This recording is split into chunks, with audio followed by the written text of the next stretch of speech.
ஜெபம் பண்ண கடவோம்.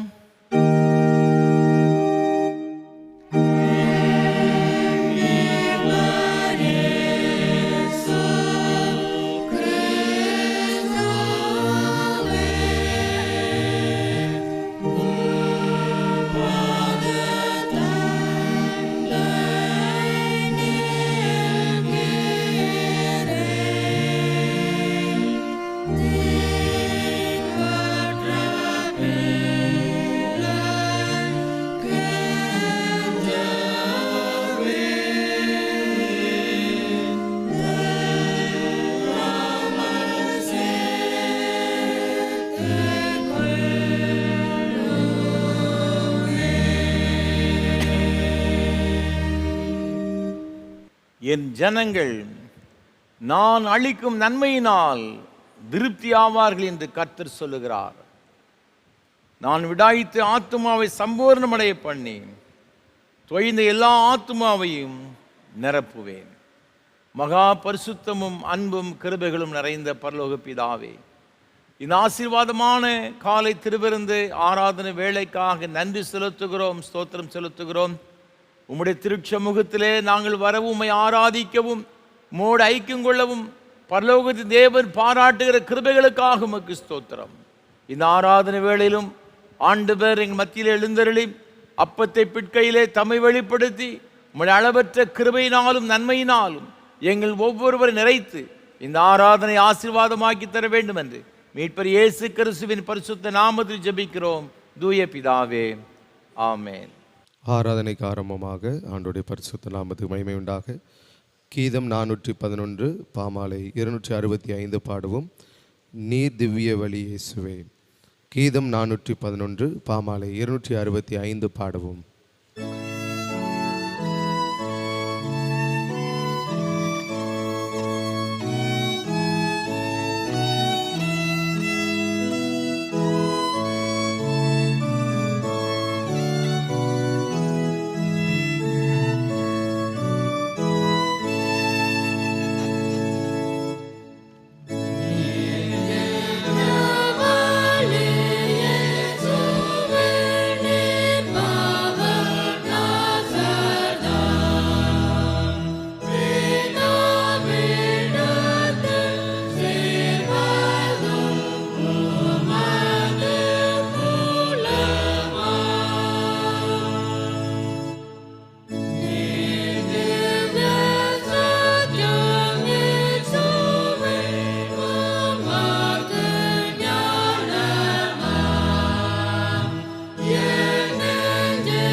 ஜெபம் பண்ண கடவோம். பரமண்டலங்களில் இருக்கிற எங்கள் பிதாவே, உம்முடைய நாமம் பரிசுத்தப்படுவதாக, உம்முடைய ராஜ்யம் வருவதாக, உம்முடைய சித்தம் பரமண்டலத்தில் செய்யப்படுவது போல பூமியிலே செய்யப்படுவதாக. ஆண்டு அப்பத்தை நின்றுதாரும் விரோதமாய் குற்றங்களை நாங்கள் மன்னிக்கிறது போல குற்றங்கள் மன்னி எங்கள் சோதனை பிரவேசிக்கப்பட நாம் தீவிர ரட்சித்துக் கொள்ளும். ஆமென். எல்லா இருதயங்களையும் எல்லா விருப்பங்களையும் எல்லா ரகசியம் அறிந்திருக்கிற சர்வலும் தேவனே, நாங்கள் தேவரிடத்தில் பரிபூர்ணமாய் அன்பு கூறவும் அது பரிசுத்த நாமத்தை உத்தமமாய் மகிமைப்படுத்தவும் எங்கள் கர்த்தராகிய இயேசு கிறிஸ்து நிமித்தம் அது பரிசுத்த ஆவியின் ஏவுதலால் எங்கள் இருதய சிந்தனைகளை சுத்தம் பண்ணியருளும்.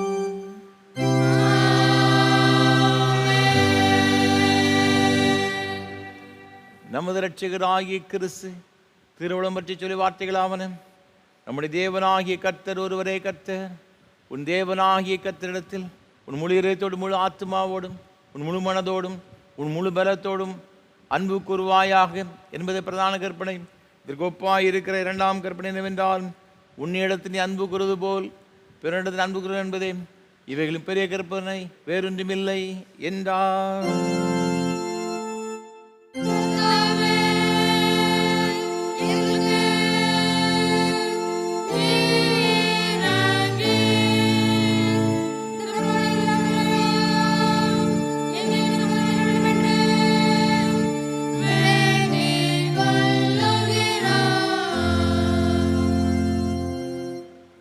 ஜெபம் பண்ண கடவோம். கின்குவ கெசிமா ஞாயிறு அல்லது லெந்தனும் நாட்களுக்கு முந்தின ஞாயிற்குரிய சுருகு ஜெபம். அன்பில்லாமல் நாங்கள் செய்கிறவர்களெல்லாம் பிரயோஜனம் இல்லாதவர்கள் என்று எங்களுக்கு கற்பித்திருக்கிற கர்த்தாவே, அன்பில்லாதவன் எவனோ அவன் உயிரோடு இருந்தாலும் உமக்கு முன்பாக செத்தவன் என்று எண்ணப்பட்டிருக்கிறபடியால் தேவரீர் உம்முடைய பரிசுத்த ஆவியை அனுப்பி சகல நல் ஈவுகளிலும் உத்தம ஈவும் சமாதானம் முதலிய சகல நற்குணங்களை இணைக்கிற கட்சியுமாயிருக்கிற அந்த அன்பை முது ஒரே குமாரனாகிய இயேசு கிறிஸ்து நிமித்தம் எங்கள் இருதயங்களில் பொழிந்தருளும்.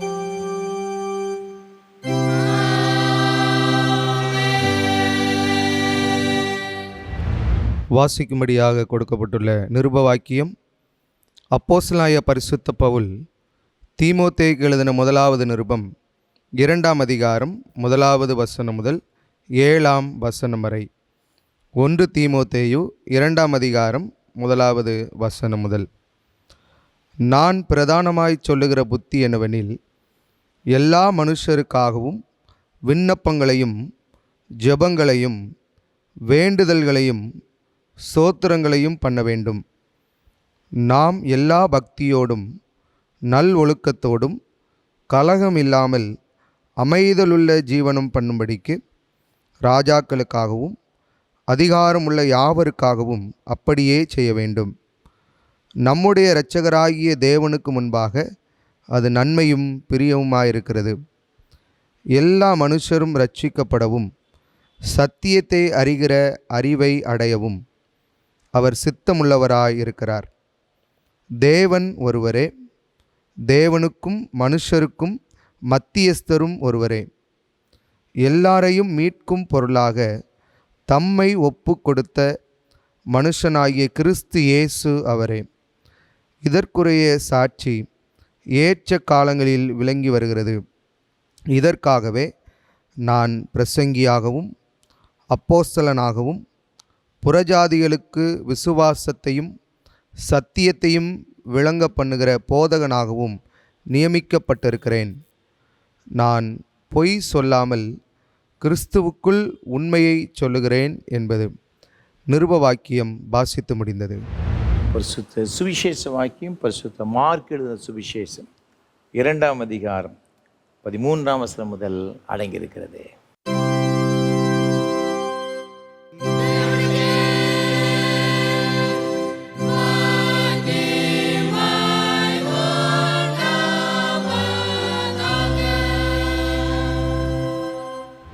பரிசுத்த மார்க்கு எழுதின நற்செய்தி நூல் 2ஆம் அதிகாரம் 13ஆம் வசனம் முதல் 17ஆம் வசனம் வரை அடங்கியிருக்கிற தேவனுடைய வார்த்தையை கேளுங்கள். இயேசு மறுபடியும் புறப்பட்டு கடலருகே போனார். அப்பொழுது ஜனங்கள் எல்லாரும் அவரிடத்தில் வந்தார்கள். அவர்களுக்கு போதகம் பண்ணினார். அவர் நடந்து போகையில் அல்பேயுவின் குமாரனாகிய லேவி ஆயத்துறையில் உட்கார்ந்திருக்கிறதைக் கண்டு, எனக்கு பின் சென்று வா என்றார். அவன் எழுந்து அவருக்கு பின் சென்றான்.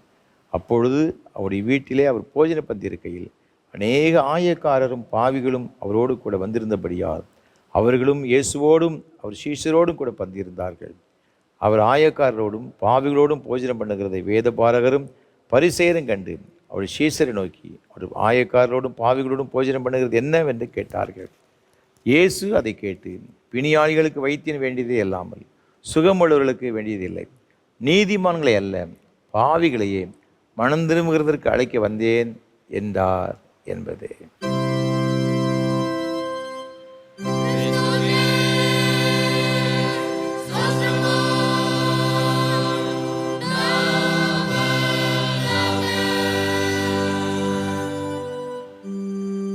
வானத்தையும் பூமியையும்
வார்த்தையை கேட்பதற்கு ஆயத்தமாக கீதம் 515 பாமாலை 329 பாடுவோம். அருள்நாதா நம்பி வந்தேன் நோக்க கடவீர். கீதம் 515 பாமாலை 329 பாடுவோம்.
கர்த்தரும் இரட்சகருமான இயேசு கிறிஸ்துவின் ஈழநேற்ற நாமத்தில் உங்களை அன்போடு கூட வாழ்த்துகிறேன். ஆண்டவருடைய கிருபையும் ஆசீர்வாதம் உங்களோடு கூட இருப்பதாக. ஒவ்வொரு வாரமும் உங்களோடு கூட சேர்ந்து கர்த்தரை ஆராதிப்பு நான் மிகுந்த மகிழ்ச்சி அடைகிறேன். கர்த்தரை துதிக்கிறேன், ஸ்தோத்தரிக்கிறேன். விசேஷமாக இந்த நல்ல வாய்ப்புகளை நமக்கு தந்து கொண்டு வருகிற நம்முடைய அன்பிற்கும் மரியாதைக்கும் உரிய அருமையான ஐயா சாது சுந்தர் செல்வராஜ் அவர்களுக்காக கர்த்தரை துதிக்கிறேன், ஸ்தோத்தரிக்கிறேன். நம்ம எல்லாரும் ஆண்டோடைய ஆசீர்வாதங்களை பெற்றுக்கொள்ள வேண்டும் என்ற ஒரு பெரிய தரிசனத்தோடு கூட சாதையா அவர்கள் நமக்கு ஏற்படுத்தி கொடுத்திருக்கிறார்கள். நம்முடைய தனி ஜபங்களிலே, குடும்ப ஜபங்களிலே சாதையா அவர்களுக்கு அவருடைய ஊழியங்களுக்காக ஜெபிப்போம். ஆண்டோடைய ஆசீர்வாதங்களை நாம் பெற்றுக்கொள்வோம். ஒவ்வொரு வாரமும் இந்த ஆராதனை வேலை ஊழியத்தை மிகுந்த ஜபத்தோடும் அதிக பிரயாசத்தோடும் உங்களுக்கு வழங்கி கொண்டு வருகிறோம். ஜபங்கள் அதிகமாக தேவை. எனக்காக என்னோடு கூட இந்த ஊழியத்தை பங்கெடுத்து கொண்டு வருகிற ஒவ்வொரு கர்த்தருடைய பிள்ளைகளுக்காக விசேஷம் ஜெபிக்கும்படியாக அன்போடு நான் கேட்டுக்கொள்கிறேன். இது மாத்திரமல்ல, இந்த ஆராதனை வேளையை ஒளிப்பதிவு செய்வதற்கு ஏராளமான தேவைகள் உண்டு. நீங்கள் செய்கிற உதவியானது ஆயிரக்கணக்கான மக்களுக்கு அவர்கள் ஆன்மீக நன்மைகளை பெற்றுக்கொள்வதற்கு மிகவும் பிரயோஜனமாக இருக்கிறது என்பது சந்தேகம் கிடையாது. ஜெபங்கள், உங்களுடைய ஆதரவு அதிகமாக தேவை. கர்த்தர் உங்கள் உள்ளத்தில் எவ்வாறு சொன்னால் மனமு வந்து தாங்க முன்வரும்படியாக உங்களை மிகுந்த அன்போடு கூட கேட்டுக்கொள்கிறேன். இந்த வாரத்திலும் கூட நமக்கு இந்த ஆராதனை வேளை தாங்க முன் வந்திருக்கின்ற ஈரோடு பெருந்துறை சார்ந்த அருமையான குடும்பத்தின் பிள்ளைகளுக்காக ஆண்டவரை துதிக்கிறேன், ஸ்தோத்தரிக்கிறேன். அன்புக்குரிய தகப்பனார் திரு ஜீவானந்தம் ஐயா அவர்களுக்காக, அவருடைய அன்புக்குரிய துணைவியார் திருமதி வசந்தகுமாரி ஜீவானந்த அம்மா அவர்களுக்காக நன்றி செலுத்துகிறோம். நம்முடைய ஊழியங்களை அதிகமாக நேசிக்கின்ற ஒரு அருமையான குடும்பத்தினர், ஊழியங்களை ஆதரிக்கிற அருமையான குடும்பத்தினர். கர்த்தர் தாமே அருமையான இந்த பெற்றோர்களை அபரிவிதமாய் ஆசீர்வதிப்பாராக. அவருடைய அன்புக்குரிய மகன் திரு மதன்குமார் அவர்களுக்காக ஆண்டவரை துதிக்கிறேன். இந்த நாளிலும் கூட இந்த வாரத்தில் தன்னுடைய பிறந்த நாளை காணும்படியாக தேவன் கிருபை செய்திருக்கிறார். வருஷத்தை நன்மையினால் முடிசூட்டுகிற ஆண்டவர் இந்த புதிய வருஷம் அவர்களுக்கு ஆசீர்வாதமாக இருக்க ஆண்டவர் கிருபை செய்வாராக. அவள் செய்கின்ற வங்கி பணியிலும் ஆண்டவருடைய கிருபை நிறைவாய் தங்கியிருந்து அவளை ஆசீர்வதித்து உயர்த்துவதாக. தேவ பிரசனமும் தேவ கிருபை அவளோடும் அவருடைய குடும்பத்தோடும் பிள்ளைகளோடு கூட எப்போது நிலைத்திருப்பதாக.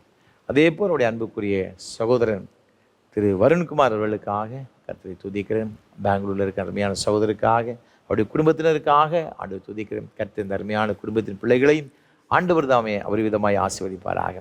ஆண்டவர் சொல்லுகிறபடியே உபாகம புஸ்தகம் 1ஆம் அதிகாரம் 11ஆம் வசனத்தில் வேதம் இவ்வாறாக சொல்லுகிறது: நீங்கள் இப்பொழுது இருக்கிறதை பார்க்கிலும் 1000 மடங்கு அதிகமாகும்படி உங்கள் பிதாக்களின் தேவனை கர்த்தர் உங்களுக்கு சொல்லியபடியே உங்களை ஆசீர்வதிப்பாராக என்ற இந்த வார்த்தையின்படி கர்த்தர் தாமே அருமையான குடும்பத்தின் பிள்ளைகள் ஒவ்வொருவரையும், விசேஷமாக பிறந்தநாளை கொண்டாடுகிற அருமையான சகோதரர் திரு மதன்குமார் அவர்களை, அவருடைய குடும்பத்தையும் 1000 மடங்கு 1000 கர்த்தர் ஆசீர்வதித்து உயர்த்துவாராக. தேவ பிரசனம், தேவ கிருபை இந்த குடும்பத்தோடு கூட எப்போதும் நிலைத்திருப்பதாக. அது மாத்திரமல்ல, இந்த ஊழியங்களுக்கு பல வகையில் உதவி செய்கிற உங்கள் எல்லாருக்காகவும் ஆண்டவரை துதிக்கிறேன், ஸ்தோத்தரிக்கிறேன். தொடர்ந்து இந்த ஊழியங்களுக்காக ஜெபியுங்கள், ஆதரவு கொடுங்கள். தேவ கிருபையும் சமாதானமும் உங்களோடு கூட எப்பொழுதும் இருப்பதாக. God bless you. தொடர்ந்து கர்த்தர் நம்மோடு கூட பேசும்படியாக நாம் ஒரு நிமிடம் தலைவணங்கி ஜெபம் செய்வோம். நேசிக்கிற நல்ல தகப்பனே, உங்களுடைய திருவார்த்தைகளை கேட்க வந்திருக்கிறோம். எங்களோடு கூட பேசும் ஆண்டவரே, இன்றைக்கு நீர் எங்களுக்கு கற்றுக் கொடுக்கிற வார்த்தைகள் எங்கள் ஒவ்வொருவருக்கும் மிகவும் ஆசீர்வாதமாக பிரயோஜனமாக இருக்க ஆண்டு உதவி செய்வீராக. என்னை மறைத்து நீர் வெளிப்படும் வேதத்துடைய மகத்துவங்கள் எல்லாம் பார்க்க எங்கள் இருதயத்தின் கண்களை திறக்கும்படியே ஜெபிக்கிறோம். ஆசீர்வதி எங்கள் மீட்பர் இயேசு கிறிஸ்துவின் பரிசுத்த நாமத்தில் தாழ்மையோடு ஜெபிக்கிறோம் ஜீவனுள்ள நல்ல பிதாவே, ஆமென். மீண்டும் உங்கள் அனைவரையும் அன்போடு கூட வாழ்த்துகிறேன். ஆண்டவருடைய கிருபையும் ஆசீர்வாதமும் நம் அனைவரோடு கூட எப்பொழுதும் என்றென்றைக்கும் நிலைத்திருப்பதாக. நாம் வருகிற வாரத்திலிருந்து நம்முடைய இரட்சகராக இருக்கிற இயேசு கிறிஸ்து பாடுபட்ட அந்த நாட்களை நினைக்கும்படியாக லெந்து காலங்களுக்குள் பிரவேசிக்க தேவன் கிருபை செய்திருக்கிறார். இந்த நாட்களும் எல்லாருக்கும் ஆசீர்வாதமாக இருக்க ஆண்டவர் அனுகிரகம் செய்வாராக. இந்த நாளிலும் கூட நாம் தியானிக்கும்படியாக நமக்கு கொடுக்கப்பட்டிருக்கின்ற தியான பொருள் அனைவரையும் மீட்கும் கிறிஸ்து, அனைவரையும் ரட்சிக்கும் கிறிஸ்து.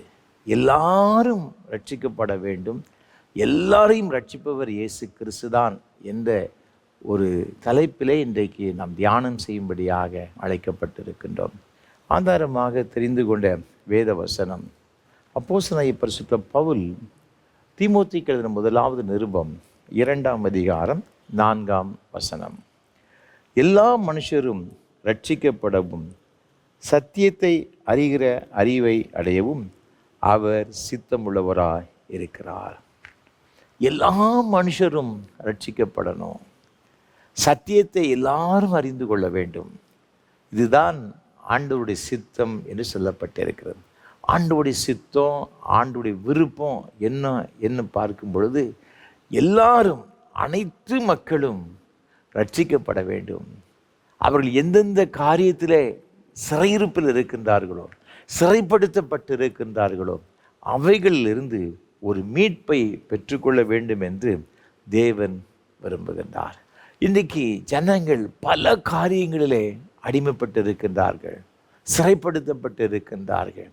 ஆண்டவராக இருக்கிற இயேசு கிறிஸ்து ஒரு சில காரியங்களில் மாத்திரமல்ல, நாம் எந்தெந்த காரியத்திலெல்லாம் சிறைப்படுத்தப்பட்டு இருக்கின்றோமோ அவைகள் எல்லாவற்றிலிருந்து மீட்பதற்கு, ரட்சிப்பதற்கு நீங்களும் நானும் ஆராதிக்கிற ஆண்டவர் போதுமானவராய் இருக்கிறார்.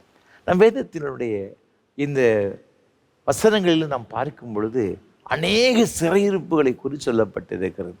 நான் ஒரு சில காரியங்களை, இது சிறையிருப்பை பற்றி சொல்லிவிட்டு, ஆண்டவர் சிறையிருப்பிலிருந்து நம்மை எப்படி மீட்டுக் கொள்கிறார், நம்மை எப்படி ரட்சித்துக் கொள்கிறார் என்பதையும் குறித்து உங்களோடு கூட பகிர்ந்து கொள்ள விரும்புகின்றேன்.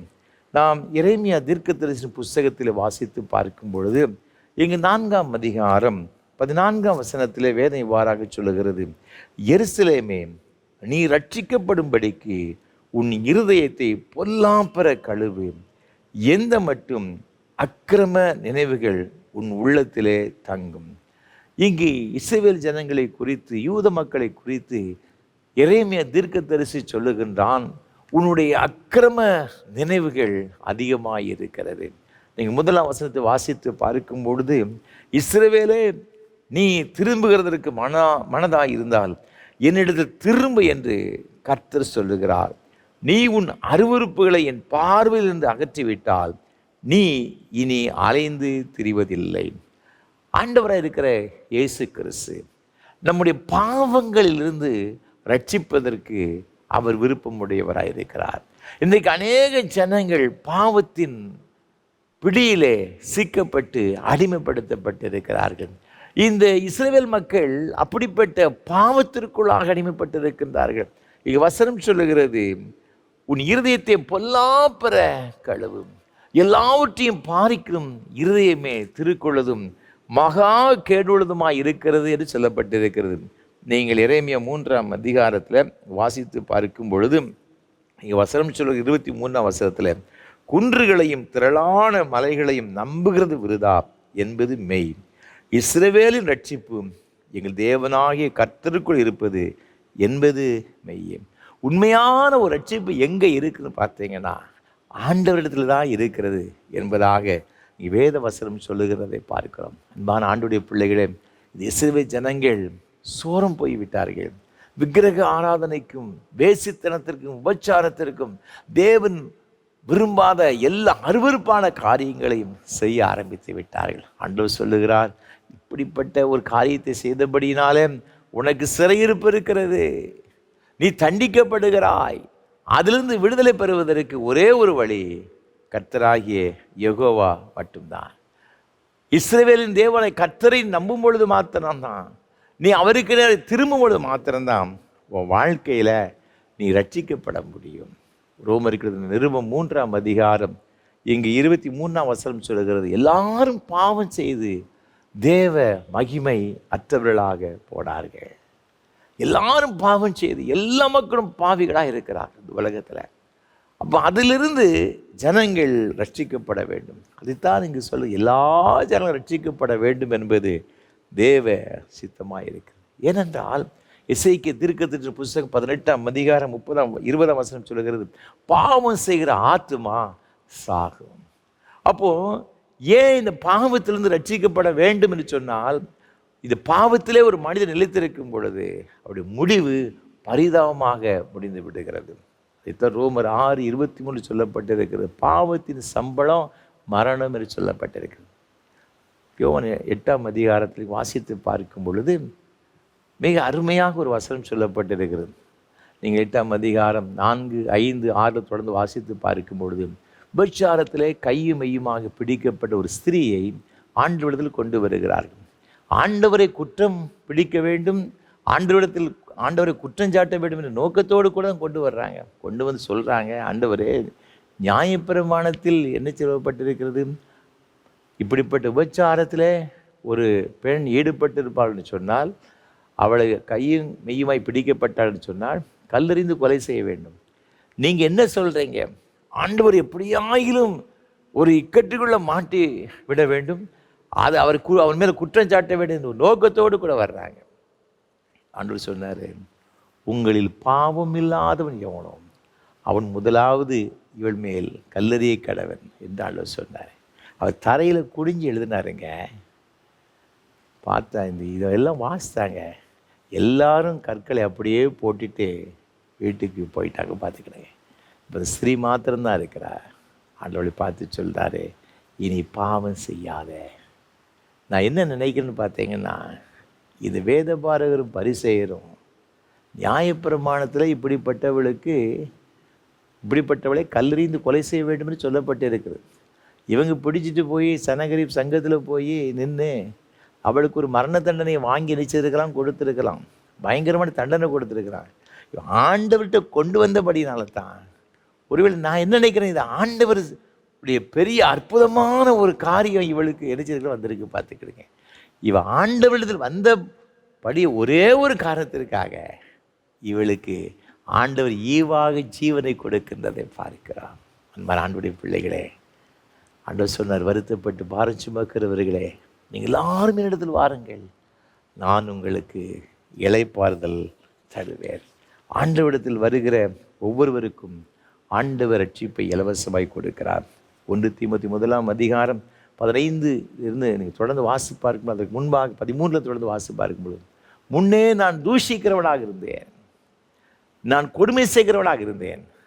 ஆண்டவருடைய கிருபையினால் ஆண்டவர் என்ன நினைச்சார்னு ரட்சித்தார். பாவியில் ரட்சிக்கவே கிறிஸ்து இயேசு உலகத்தில் வந்தார்.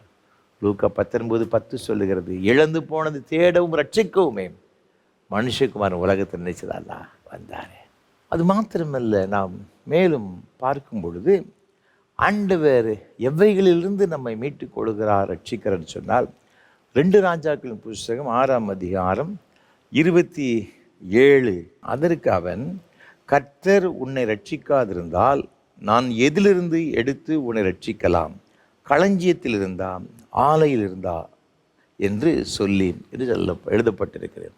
இஸ்ரவேலின் ராஜாவாகிய யோராம், இவன் ஆகாபின் குமாரன் மகன். அவன்கிட்ட ஒரு பிரச்சனை ஒன்று வருகிறது. ஸ்திரீகள் வர்றாங்க, வந்து சொல்கிறாங்க, நாங்கள் பசியினால் நாங்கள் செத்து கொண்டிருக்கின்றோம். தேசத்தில் கடுமையான ஒரு பஞ்சம், கொடிய தரித்திரம், சாப்பிடுவதற்கு உணவு கிடையாது. இந்த பயங்கரமான பொருளாதார பிரச்சனைகள், பொருளாதார தடைகள், இங்கு பஞ்சம் தலைவிரித்து ஆடுகின்றது. இப்போ இந்த ஸ்திரீகள் வந்து ராஜாட்ட வந்து கேட்குறாங்க, என்ன கேட்குறாங்க? எங்களுக்கு சாப்பாடு கொடுங்க. அப்போ அவன் என்ன சொல்கிறான்னு பார்த்தீங்கன்னா, கர்த்தர் உன்னை ரட்சிக்காதிருந்தால் நான் எதிலிருந்து ரட்சிக்க முடியும்? ஆண்டவர் தான் இந்த பெரிய பொருளாதார தடைகளிலிருந்து, பிரச்சனைகளிலிருந்து, பஞ்சத்திலிருந்து உன்னை ரட்சிக்க முடியும், மீட்டுக்கொள்ள முடியும். என்னால் முடியாது. ஒரு ராஜா சொல்லுகிற ஒரு வார்த்தை, ஒரு தேசத்தினுடைய ஜனங்கள், பிரஜைகள் அவங்களுடைய வாழ்க்கையில் ஒரு பிரச்சனை வரும் என்று சொன்னால் யார்கிட்ட போய் முறையிடுவாங்க? அது தேசத்தினுடைய தலைவர், அதிபதிகள் தான் அதுக்கு பொறுப்பு. அதைத்தான் வந்து யோராம்கிட்ட வந்து கேட்குறாங்க. யோராமால் அவன் சொல்லுகிறான், பதில் சொல்ல முடியவில்லை. இது ஸ்திரீகளுக்குள்ள ஒரு பிரச்சனை வந்து சொல்கிறாங்க, ஐயா பயங்கரமான பஞ்சம் வந்துச்சு, எனக்கும் என் கூட இருக்கிற இன்னொரு ஸ்திரீக்கும் குழந்தைகள் இருக்கிறாங்க, நாங்கள் எல்லாம் ஒரு நாள் சாகத்தான் போகிறோம். நான் இப்போ அவட்ட சொல்கிறேன், இன்றைக்கி என்னுடைய குழந்தையை எடுத்து அடித்து சமைத்து சாப்பிட்டு விடுவோம். இரக்கமுள்ள ஸ்திரீகள் தங்களுடைய பிள்ளைகளை அவருடைய கரங்கள் சமைத்தன என்று வேதம் சொல்லுகிறது. அவ்வளவு பெரிய ஒரு கொடிய தரித்திரம், பஞ்சம், பொருளாதார தடைகள். சாப்பிட்டுட்டாங்க. மறுநாள் இது சாப்பாடெல்லாம் தீர்ந்து போன பிறகு மறுநாள் ஸ்திரீட்ட போய் உன் பிள்ளையே தா. அவள் எப்படி கொடுப்பா? கொடுக்க மாட்டாங்க. நீங்கள் என்ன செய்ய போகிறீங்க? அந்த ராஜா தன்னுடைய வஸ்திரத்தை கிழிக்கின்றான். அவன் ரெட்டுடுத்து இருக்கின்றான். ஐயோ, நான் என்ன செய்வேன்? என் தேசத்தின் ஜனங்களுக்கு நான் எப்படி நான் போஷிப்பேன்? இவ்வளோ பெரிய பிரச்சனைக்கு காரணம் என்ன? இங்கே வேதத்தில் நீங்கள் வாசித்து பார்க்கும் பொழுது சீரியாவின் ராஜாவாகிய பெனதாத் அவன் சுற்றிலும் கோட்டை சுற்றிலும் முற்றுகை போட்டு விட்டான். ஒரு உணவுப் பொருள் வெளியேறது உள்ளே வர முடியாது, உள்ளேருந்து வெளியே போக முடியாது, யாரும் வெளியே போக முடியாது. எல்லா பொருட்களும் தீர்ந்து விட்டன. கொடிய தரித்திரம். ஆண்டவருடைய தீர்க்கதரிசி ஆகிய எலிசையோட வருகிறார்கள். எலிசா சொல்லுகிறான் 7ஆம் அதிகாரம் 1ஆம் வசனத்தில், கர்த்தருடைய வார்த்தையை கேளுங்கள். நாளை இந்நேரத்தில் சமாரியாவின் வாசலிலே 1 மரக்கால் கோதுமை மா 1 சேக்கலுக்கும் 2 மரக்கால் வார்கோதுமை 1 சேக்கலுக்கும் விற்கப்படும் என்று கர்த்தர் சொல்லுகிறார். பயங்கரமான பஞ்சம். முந்தைய நாள் ஒரு கழுதை தலையினுடைய விலை 80 வெள்ளிக்காசு. இன்றைய விலையில் பார்த்தீங்கன்னா அப்ராக்சிமேட்டாக கிட்டத்தட்ட 3 லட்சம் ரூபா ஒரு கழுதையினுடைய தலையினுடைய விலை. புறாக்களுக்கு போடுகிற கால்படி பயிருடைய விலை என்ன தெரியுமா? கால்படி தான். புறாக்களுக்கு என்ன சாதாரண கல் மண்ணுமா இருக்க தான் போடுவாங்க, பார்த்துக்கிடுங்க. அது கிட்டத்தட்ட 57 கிராம் வெள்ளியம், அப்ராக்சிமேட்டாக கிட்டத்தட்ட ஒரு 18,000 ரூபான்னு வச்சுக்கிடுங்களேன். கால்படி பயிர் 18,000 ரூபான்னா பார்த்துக்கிடுங்க. எவ்வளோ ஒரு பயங்கரமான ஒரு பஞ்சம். சாதாரண ஒரு குடும்பத்தினர் ஒரு 4 மாதத்தை இந்த காசை வச்சு ஓட்டிடலாம், பார்த்துக்கிடுங்க. நான் வெஜிடேரியன் சாப்பிடணும்னா அருவருக்கப்பட்ட ஒரு மிருகம் இந்த கழுதை, அதுவே 3 லட்சம் ரூபான்னா பார்த்துக்கிடுங்க. எவ்வளோ பெரிய கொடியை தரும். அதனால தான் பிள்ளையை கொண்டு சமைக்க வேண்டிய ஒரு சூழலை, சாப்பிட வேண்டிய சூழலை வந்து விட்டது. ஆனால் இப்போ சொல்கிறாரு எலிசா, சொல்கிறாரு நாளைக்கு கர்த்தர் அற்புதம் செய்வார். அது பிரதானம் சொல்கிறான், வானத்திலிருந்து மதகு திறந்தால் கூட இது நடக்குமா? அவர் சொல்கிற 1 படி வார்கோதுமை மாவு 1 சேக்கல், 2 படி வார்கோதுமை 1 சேக்கல் கொடுக்கப்படும். அப்ராக்சிமேட்டாக 1 கிலோ 30 ரூபான்னு வச்சுக்கிட்டுங்க. 1 கிலோ கோதுமை 30 ரூபாய்க்கு கொடுக்குறாங்கன்னா அப்போ எவ்வளோ ஒரு பெரிய சீப். 3 லட்சம் எங்கே இருக்கிறது? 18,000 20,000 எங்கே இருக்குது? வெறும் 30 ரூபாய் எங்கே இருக்குது பாருங்க. முடிகின்ற ஒரு காரியமா? நீங்கள் நானும் ஆராதிக்கிற ஆண்டவரால் செய்யக்கூட அதிசயமான காரியம் ஒன்றுமே இல்லை. மாம்சமான யாவருக்கும் தேவனாகிய கர்த்தர் நான் அதிசயங்களை செய்கிறவர். Nothing is impossible to the Lord. அவர் கூடாதென்று ஒன்றுமே இல்லை. அன்பானவர்களே, நம்முடைய வாழ்க்கையில் எந்தெந்த காரியத்தில் சிறைப்படுத்தப்பட்டு இருக்கின்றோமோ, அது எப்படிப்பட்ட ஒரு நிலைமையாக இருந்தாலும் சரி, நமது இரட்சகராக இருக்கிற இயேசு கிறிஸ்து அவை எல்லாவற்றிலிருந்து நம்மை விடுவிக்க, மீட்டுக்கொள்வதற்கு, ரட்சிப்பதற்கு அவர் போதுமானவர் இருக்கிறார். ஹல்லேலூயா. தேவன் எவ்வளவு பெரியவர் பாருங்க, எவ்வளவு பெரியவர். நம்ம ஆண்டவர் அவ்வளவு பெரிய வல்லமையோடையவருங்க. வானத்தையும் பூமி அண்ட சராசரங்கள் ஒரே ஒரு வார்த்தையை நான் படைத்தவர். இந்த இஸ்ரவேலிலே தாண்டவமாடி இந்த கொடிய தரித்திரத்தை, இந்த பஞ்சத்தை, இந்த பொருளாதார தடையை ஆண்டவர் மாற்றி போட்டார். அது மாத்திரமல்ல, இன்றைக்கு ஜனங்கள் எந்த ஒரு காரியத்தில் ரொம்ப அதிகமாய் அவர்கள் சிறைப்படுத்தப்பட்டு இருக்கின்றார்கள், வேதனைப்பட்டு கொண்டிருக்கிறார்கள். நீங்கள் யோபின் புஸ்தகத்தில் வாசித்து பார்க்கும் பொழுது 2ஆம் அதிகாரம் 7, 8 ஆகிய வசனங்களில் இவ்வாறாக சொல்லுகிறது. அப்பொழுது சாத்தான் கர்த்தருடைய சந்நிதியை விட்டு புறப்பட்டு யோபின் உள்ளங்கால் தொடங்கி அவன் உச்சந்தலை மட்டும் கொடிய பருக்களால் அவனை வாதித்தான். அவன் ஒரு ஓட்டை எடுத்து தன்னை சுரண்டி கொண்டு சாம்பலில் உட்கார்ந்தான். யோபுடைய வாழ்க்கையை பார்க்கும் பொழுது அவனுக்கு ஒரு பெரிய ஒரு சிறையிருப்பு, வியாதி, தலையிலிருந்து கால் வரை, உச்சந்தலிருந்து உள்ளங்கால் வரை அவனுக்கு பயங்கரமான கொடிய ஒரு வியாதி, பருக்கள் முழுவதும் பார்ப்பதற்கு அருவருப்பு. அப்படி சொல்கிறான், என் பற்களை மூடுவதற்கு தோல் மாத்திரம்தான் இருக்குது, கரிகரித்து போடேன். அவனுடைய நண்பர்கள் வர்றாங்க, அவன் உருக்குலைந்து போயிருப்பதை கண்டு அவன் துக்கம் மகா கொடிய துக்கம் என்று சொல்லி இரவு பகல் 7 நாள் அப்படியே உட்கார்ந்தாங்க. பார்த்துருங்க, அவ்வளோ பெரிய வேதனை இந்த யோபுடைய வாழ்க்கையில். நீங்கள் 30ஆம் அதிகாரத்தை வாசித்து பார்க்கும்போது சொல்லுகின்றான், காலத்திலே என் எலும்புகள் துளைக்கப்பட்டு என் நரம்புகளுக்கு இளைப்பாறுதல் இல்லாது இருக்கிறது. நோயின் உக்கிரத்தினால் என் உடுப்பு வேறுபட்டு போயிற்று. அது என் அங்கியின் கழுத்துப்பட்டையை போல என்னை சுற்றி கொண்டது. அந்த அளவிற்கு வியாதியின் கொடூரம். சொல்லுகின்றான் 27ஆம் வசனத்தில், உபத்திரவ நாட்கள் என் மீது வந்தது, உபத்திரவத்தின் நாட்களை பிடித்து கொண்டது. ஆகவே தான் சொல்லுகின்றான் 20ஆம் வசனத்தில், உம்மை நோக்கி கூப்பிடுகிறேன். ஏன் தெரியுமா? ஆண்டவர் ஒருத்தர் தான் இந்த சிறையிருப்பிலிருந்து அவனை மீட்டுக்கொள்ள முடியும். உம்மை நோக்கி கூப்பிடுகிறேன்.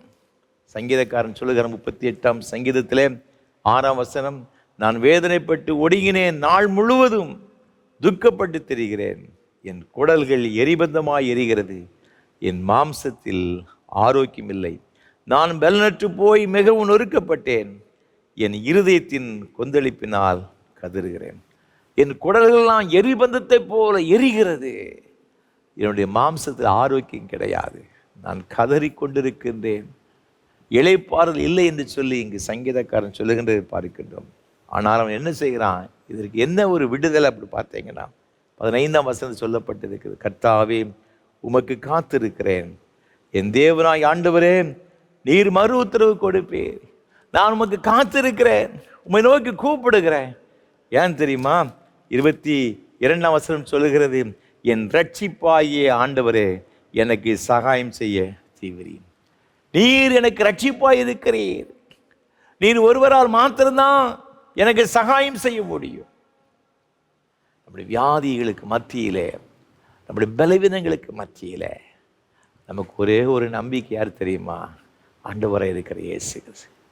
ஏனென்றால் ஏசாயா தீர்க்கதரிசி 53ஆம் அதிகாரம் சொல்லப்பட்டது, அவர் தாமே நம்முடைய பாடுகளை ஏற்றுக்கொண்டு நம்முடைய துக்கங்களை சுமந்தார், நமக்கு சமாதானத்தை உண்டு போன ஆக்கின அவர் மீது வந்தது, அவருடைய தழும்புகளால் குணமாகிறார். நமக்காக அவர் அடிக்கப்பட்டார், நொறுக்கப்பட்டார், அவர் எல்லா விதமான கொடுமையான வேதனைகளை நமக்காக அனுபவித்தார். அவர் பட்ட பாடுகள் மூலமாக, அந்த பாடுகளில் நாள் உண்டான தழும்புகள் மூலமாக நாம் குணமாகிறோம். அன்பானவர்களே, இயேசு எவ்வளவாக நமக்காக இந்த விலையேறப்பட்ட ஆசீர்வாதத்தை சிலுவையில் சம்பாதித்து வைத்திருக்கிறார். ஒரே ஒரு காரணம், எல்லாரும் ரட்சிக்கப்படணும், எல்லாரும் மீட்கப்பட வேண்டும், எல்லாரும் ஆசீர்வாதமாக இருக்கணும். பாவத்திலிருந்து, சாபத்திலிருந்து, பொருளாதார பிரச்சனையிலிருந்து, பஞ்சத்திலிருந்து, வியாதியிலிருந்து, இன்றைக்கு எந்தெந்த காரியத்தில் நீங்கள் அடிமைப்படுத்தப்பட்டு இருக்கிறீர்களோ, ஆண்டுடைய விருப்பம் என்ன தெரியுமா? எல்லாரும் அதிலிருந்து மீட்கப்பட வேண்டும், ரட்சிக்கப்பட வேண்டும். அப்படிப்பட்ட ஒரு ஒப்பற்ற தெய்வத்தை இன்றைக்கு நீங்களும் நானும் வணங்கி கொண்டு வருகிறோம், ஆராதித்து கொண்டு வருகிறோம். நம் எவ்வளவு பெரிய பாக்கியவான்கள், பாக்கியவதிகள். நீங்கள் ஆசீர்வதிக்கப்பட்டவர்கள், ஆசீர்வதிக்கப்பட்டவர்கள். கர்த்தர் நம்மை ரட்சிக்கும்படியாகத்தான் இந்த உலகத்தில் வந்தார். அப்படி என்று சொன்னால் ஆண்டவர் நம்மை எப்படியெல்லாம் ரட்சிக்கிறார், அதையும் நான் சுருக்கமாக உங்களோடு கூட பகிர்ந்து கொள்ள விரும்புகின்றேன். முதலாவது நாம் பார்க்கும் பொழுது அப்போஸ்தலர் நடுவில் புஸ்தகம் 2ஆம் அதிகாரம் 37ஆம் வசனம் சொல்லுகிறது, பின் பகுதியிலே, சகோதரரே நாங்கள் என்ன செய்ய வேண்டும் என்றார்கள். பேதுரு அவர்களை நோக்கி, நீங்கள் மனம் திரும்பி ஒவ்வொருவரும் பாவ மன்னிப்புக்கென்று இயேசு கிறிஸ்துவின் நாமத்தினாலே ஞானஸ்நானம் பெற்றுக்கொள்ளுங்கள், அப்பொழுது பரிசுத்த ஆவியின் வரத்தை பெறுவீர்கள்.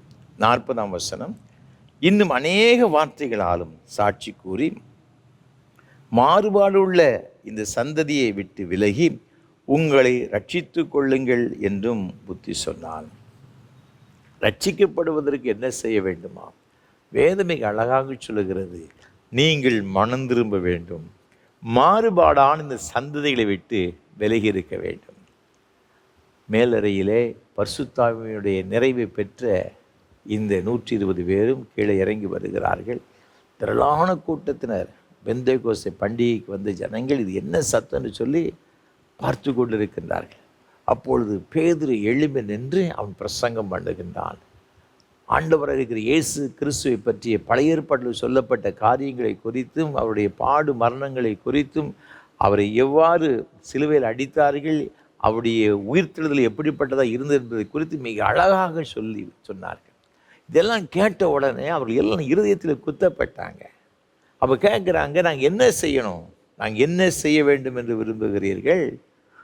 மாறுபாடான இந்த சந்ததி விட்டு விலகி நீங்கள் ஆண்டவரை ஏற்றுக்கொள்ள வேண்டும் என்று இங்கே வேதத்தில் சொல்லப்பட்டிருக்கிறது பார்க்கிறோம்.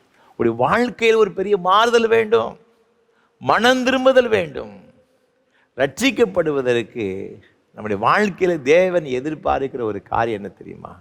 வாழ்க்கை மாற்றப்பட வேண்டும். அதே பாவமான ஒரு வாழ்க்கையில் வாழ்ந்து கொண்டே இருக்கிறது வைத்துக் கொள்ளுங்களேன். நமக்கு ஒரு விருப்பம் வேணுங்க, நம்ம மனம் திரும்ப வேண்டும் என்று விருப்பம் வேணும். நம்முடைய வாழ்க்கை ஆண்டவருடைய கருத்தில் ஒப்பு கொடுக்கணும். அப்படி ஒப்பு கொடுக்கும் பொழுது ஆண்டவர் என்ன செய்வார்னா, இந்த பாவத்துடைய சிறையிருப்பிலிருந்து நம்மை மீட்டுக்கொள்ளுவார். நாம் முதல்ல அதிலிருந்து நம் மனம் திரும்ப வேண்டும் என்று தேவன் எதிர்பார்க்கிறார். அந்த பூரணமான ரட்சிப்பை, ஆசீர்வாதங்களை பெற்றுக்கொள்வதற்கு நம்முடைய வாழ்க்கை ஆண்டவருக்குன்பாக உண்மையுள்ளதாக, அது நேர்மையுள்ளதாக இருக்கும்படியாக நம்மை ஒப்பு கொடுக்கணும். லூக்கா 15ஆம் அதிகாரத்தை வாசித்து பார்க்கும் பொழுது இளையகுமாரனை பற்றி சொல்லப்பட்டிருக்கிறது. 17ஆம் வசனம் சொல்லுகிறது, அவனுக்கு புத்தி தெளிந்தபோது அவன், என் தகப்பனுடைய கூலிக்காரர் எத்தனையோ பேருக்கு பூர்த்தியான சாப்பாடு இருக்கிறது, நானோ பசியினால் சாகிறேன். நான் எழுந்து என் தகப்பனிடத்திற்கு போய், தகப்பனே, பரத்துக்கு விரோதமாகவும் உமக்கு முன்பாகவும் பாவம் செய்தேன். இனிமேல் உம்முடைய குமாரன் என்று சொல்லப்படுவதற்கு நான் பாத்திரன் அல்ல. உம்முடைய கூலிக்காரரில் ஒருவனாக என்னை வைத்துக்கொள்ளும் என்பேன் என்று சொல்லி எழுந்து புறப்பட்டு தன் தகப்பனிடத்தில் வந்தான். இந்த இளையகுமாரனுடைய வாழ்க்கையில் ஒரு பெரிய ஒரு ஆசீர்வாதத்தை பெற்றுக்கொண்டான். முதல்ல தனக்கு இருந்த எல்லா ஆசிகளையும் அவன் துன்மார்க்கமாய் செலவழித்து போட்டான். அவனுடைய நண்பர்கள் எல்லாரும் அவனை விட்டு விட்டு போய்விட்டார்கள். வேலை தேடி போகிறான், வேலை கூட கிடைக்கல. பன்றி மேய்க்கிற வேலை கிடைச்சிது. அது தின்கிற தவிட்டினால் தன் பசியை ஆற்ற ஆசையாக இருந்தான், அதுவும் முடியவில்லை.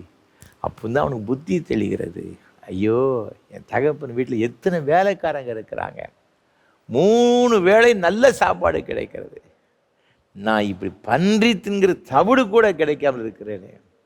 புத்தி தெளிந்து தகப்பட்ட போவேன், நான் அவர்கிட்ட போய் சொல்லுவேன், உனக்கு விரோதம் பாவம் செய்துன்னு சொல்லுவேன். அவன் என்ன இருதயத்தில் மாற்றப்பட்டவனாக அவன் நேர தகப்பனிடத்தில் வருகிறதை பார்க்கிறோம். தகப்பன் ஓடி வந்து அவன் மனதுருகி அவனை கட்டி அணைத்து கொண்டார். இவன் பேசிக்கிட்டே இருக்கான், தகப்பனதை கேட்கலங்க. அவனுக்கு வஸ்திரத்தை மாற்றுறாங்க, கால்களில் பாதரட்சையை கொடுக்குறாங்க, மோதிரத்தை கொடுக்குறாங்க. என் மகன் மரித்து போனான், மீன் உயிரோடு கூட வந்திருக்கிறான். எவ்வளோ பெரிய சந்தோஷம், மகிழ்ச்சி. மனம் திரும்புகிற ஒரு பாவி நிமித்தம் பரலோகராஜ்யம் மிகுந்த சந்தோஷம் அடையுமாங்க. ஆண்டவருடைய பிள்ளைகளை, நம்முடைய வாழ்க்கையில் நம்ம இதிலிருந்து ஆண்டவருக்கு திரும்ப வேண்டும் என்று தேவன் விரும்புகிறார். அவ்வாறு ஆண்டவரிடத்தில் வரும் பொழுது ஓடி வந்து நம்மை தூக்கி எடுத்து அவர் அரவணைத்துக் கொள்ளுகிறார். பெரிய ஒரு ஆசீர்வாதத்தை தேவன் நமக்கு கொடுக்கின்றார். அன்பானவர்களே, ரட்சிக்கப்பட வேண்டும் என்று சொன்னால், நம்முடைய சிறையிருப்புகளிலிருந்து நாம் மாற்றப்பட வேண்டும் என்று சொன்னால், தேவன் எதிர்பார்க்கிற முதல் தகுதி என்ன அப்படின்னு பார்த்தீங்கன்னா, நாம் மனம் திரும்ப வேண்டும் என்று தேவன் எதிர்பார்க்கிறார். இஸ்ரவேலே, நீ திரும்புகிறதுக்கு மனதாயிருந்தால் என்னிடத்தில் மனம் திரும்ப என்று சொல்லுகிறார். நீ மனம் திரும்பினா நான் உன்னை ஆசீர்வதிப்பேன், உன் சிறையிருப்பை மாற்றுவேன்.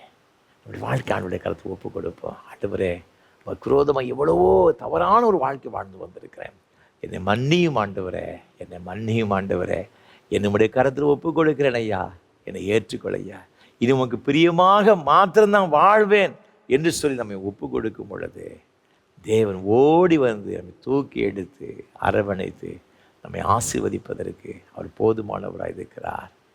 பாவம் ஒரு நாள் உங்களை கண்டிப்பாக அது என்ன செய்யப்படும் பார்த்தீங்கன்னா, அது மரணத்துக்கு நேராக நினைச்சேன்னா அது கொண்டு போய் சேரும், சந்தேகமே கிடையாது. இதை பாவத்தின் வல்லமையிலிருந்து மீட்பதற்கு கர்த்தர் போதுமானவராக இருக்கிறார். நம்ம ஆண்டவருக்கு திரும்பும் பொழுது ஆண்டவர் நம்மை அதை தூக்கி எடுத்து நிறுத்துவார். அது மாத்திரமல்ல, இரண்டாவதாக நாம் பார்க்கும் பொழுது வேத வசனம் இவ்வாறாக சொல்லுகிறது. எபேசியருக்கு எழுதின நிருபம் 2ஆம் அதிகாரம் 8ஆம் வசனம். கிருபையினாலே விசுவாசத்தை கொண்டு ரட்சிக்கப்பட்டீர்கள், இது உங்களால் உண்டானதல்ல, இது தேவனுடைய ஈவு. இரண்டாவதாக இந்த ரட்சிப்பு எப்படி வருகிறது அப்படி பார்த்தீங்கன்னா, கிருபையினால். கிருபையினால் விசுவாசத்தை கொண்டு ரட்சிக்கப்பட்டீர்கள். தேவனுடைய கிருபை நம்மளை என்ன செய்து ரட்சிக்கிறது? முதல்ல நம்ம மனம் திரும்பணுங்க. மனம் திரும்பணும் உடனே நடக்கிறது என்ன காரியம்னு பார்த்தீங்கன்னா, தேவ கிருபையானது நம்ம மேலே பிரசன்னமாகிறது. இது கிருபை நமக்கு கிடைக்கும் பொழுது தேவன் ஆச்சரியமாக என்ன செய்கிறார்னா, நம்ம இந்த பாவத்தின் வல்லமையிலிருந்து, சாபத்தின் வல்லமையிலிருந்து, நம்முடைய எல்லா விதமான சிறையிருப்பிலிருந்து தேவன் மீட்டுக் கொள்ளுகிறார். நமக்கு என்ன தேவையோ அதை கொடுப்பதற்கு அவர் போதுமானவராக இருக்கிறார். ஆண்டவருடைய கிருபை அதை செய்கிறது.